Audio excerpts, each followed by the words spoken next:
Hi friends, आज का topic है हमारा autosomal inheritance.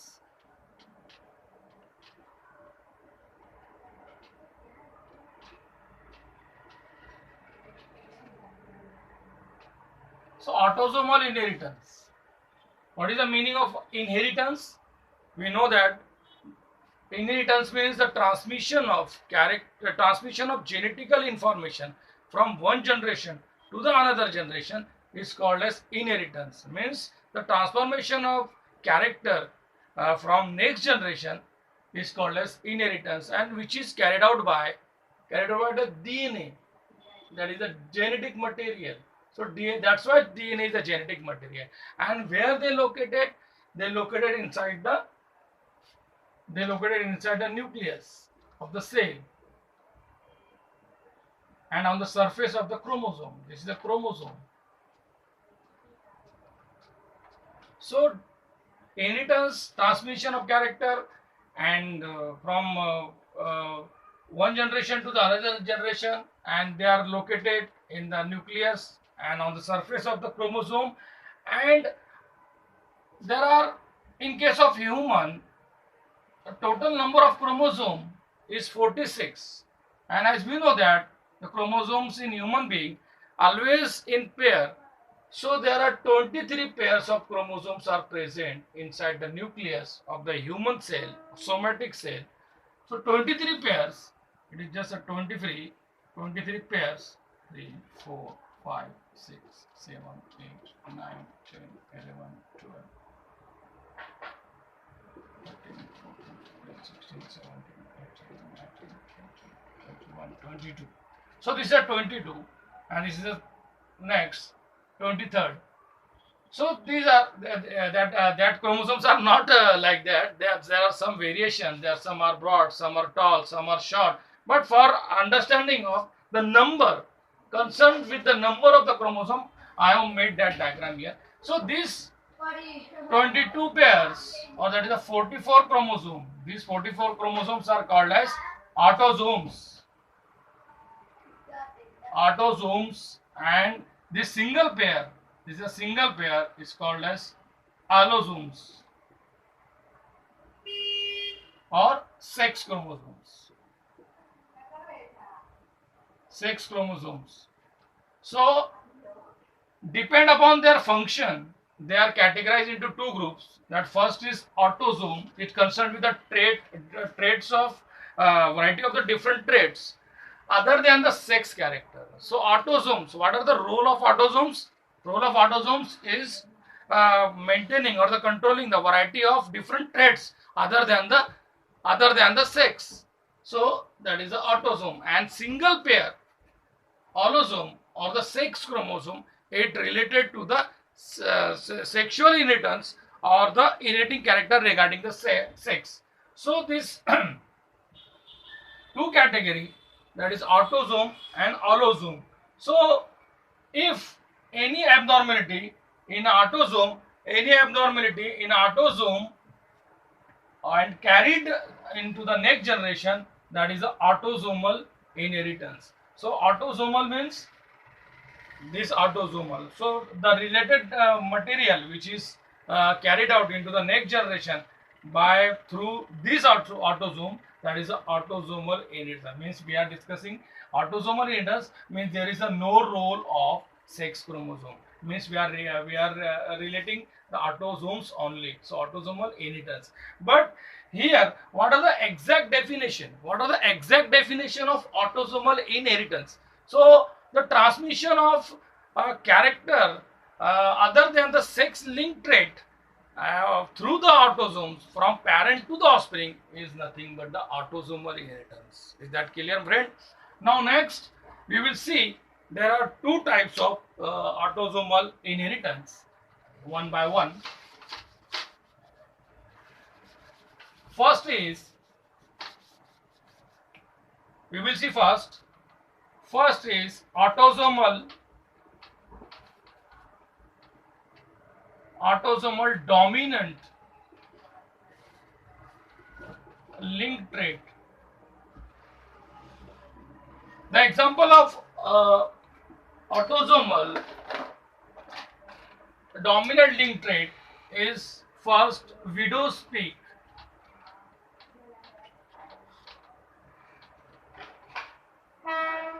and Huntington's disease.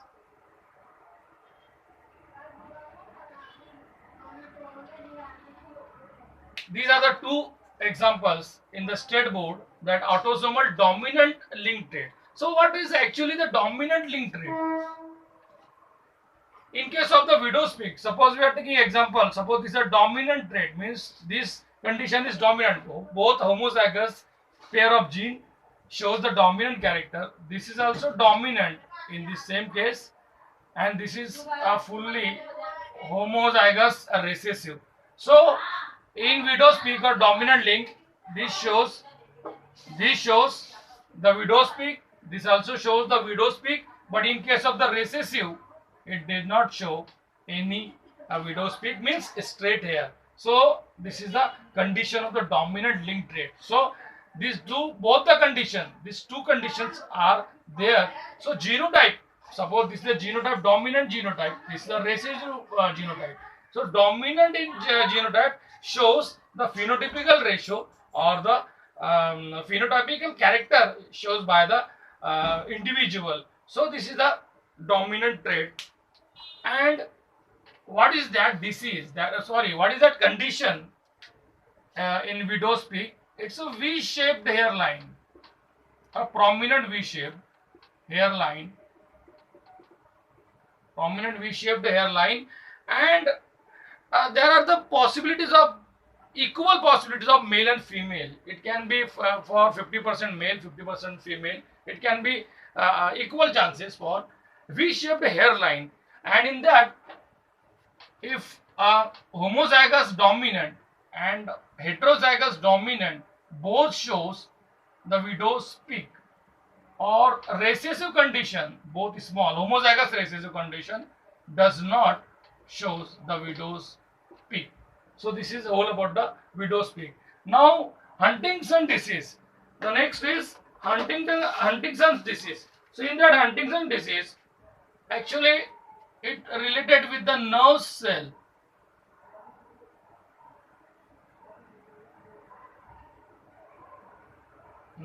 of the brain. It is also same, it's a dominant link trait. So nerve cells of the brain, the damage, and due to the damage of the nerve cell inside the brain, effect on the nervous system, it directly affect on the nervous system, which shows the functional ability, causes functional ability,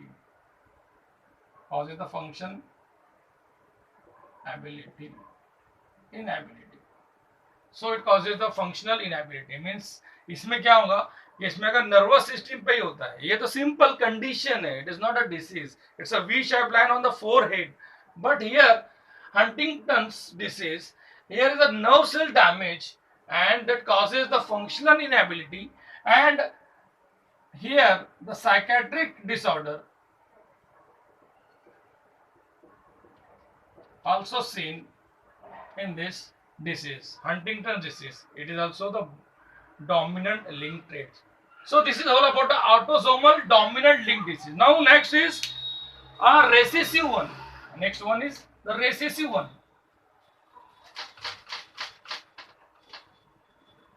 Next one is the recessive one. Autosomal recessive link traits. What are the examples of that autosomal recessive? First is phenylketonuria. Second is the cystic fibrosis. And third one is the sickle cell anemia.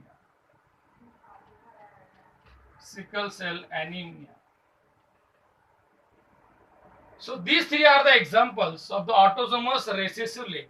Autosomal recessive link means what? Already we have taken the example in my previous video that sickle cell HbA HbA, this is a normal person. Okay.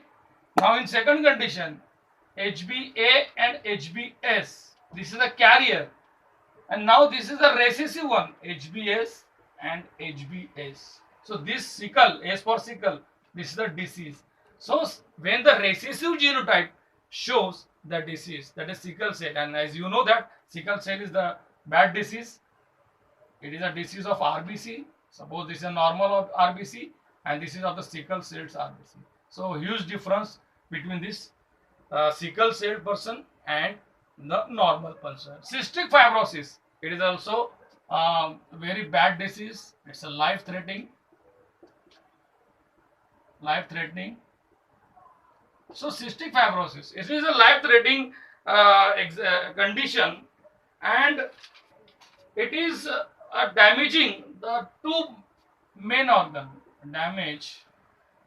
Damaging mainly of damage multiple organs, but two main organs, that is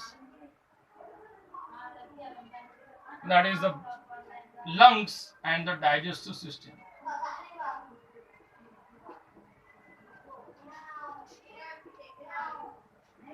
What is actually happening in this cystic fibrosis? Cystic fibrosis में ऐसा क्या होता है कि lungs और digestive vital organs, lungs is also vital organs, and it affected in this cystic fibrosis. So what is actually happening? Where the cell, it directly affect on the cells which are secrete the certain kinds of mucus or the sweat, and third one is the gastric juice or digestive juice. So suppose these cells are releasing the mucus or the sweat or the gastric juices, but in case of this cell are uncontrolled, this secretion, they directly damage to this cell. So due to damage of this cell, some cells are uncontrolled and they form the sticky frothy liquid, the mucus, suppose more sticky. That's why अगर इसकी मोर sticky अगर हो गया ये, तो क्या होगा कि जो उसके डक्ट है, ट्रैक्स है, उसमें जम जाएगा और कल क्लॉट होगा, और जिसकी वजह से it can be fatal, life threaten. So that's why it is very bad disease. Mucus अगर लंग्स में आ गया और जम गया, या गैस्ट्रिक जूस या स्वेट ग्लैंड अगर जम जाते हैं, तो it affect total vital system. So this is very important, cystic fibrosis. Now come to the PKU. It is a phenylketonuria.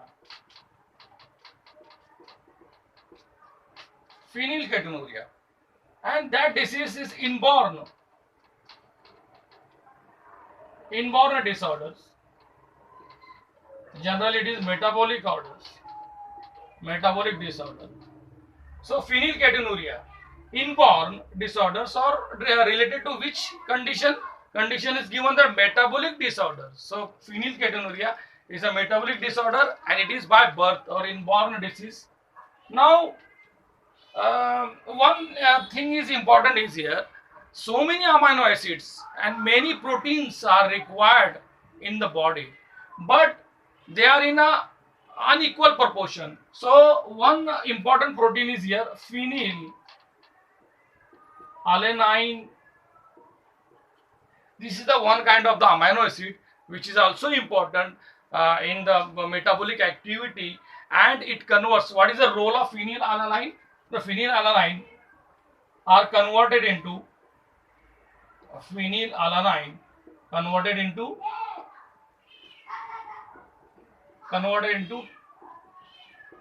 tyrosine. Phenylalanine converted into tyrosine with the help of means conversion. Phenylalanine are converted into tyrosine. More clear? Tyrosine with the help of enzyme. Certain enzymes are required for that process, and that enzyme's name is phenylalanine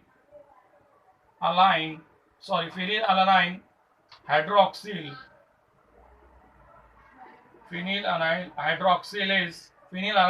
hydroxylase enzyme. these enzymes required, this is a main important enzyme, are required for the conversion of phenylalanine to tyrosine. And what is the role of tyrosine?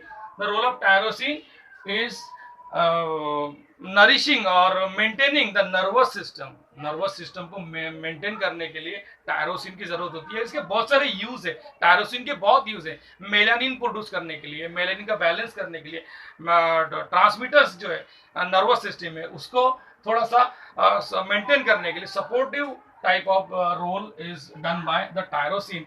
And in that PKU, that is phenylketonuria, that enzyme are not produced. That enzymes are not produced in PKU.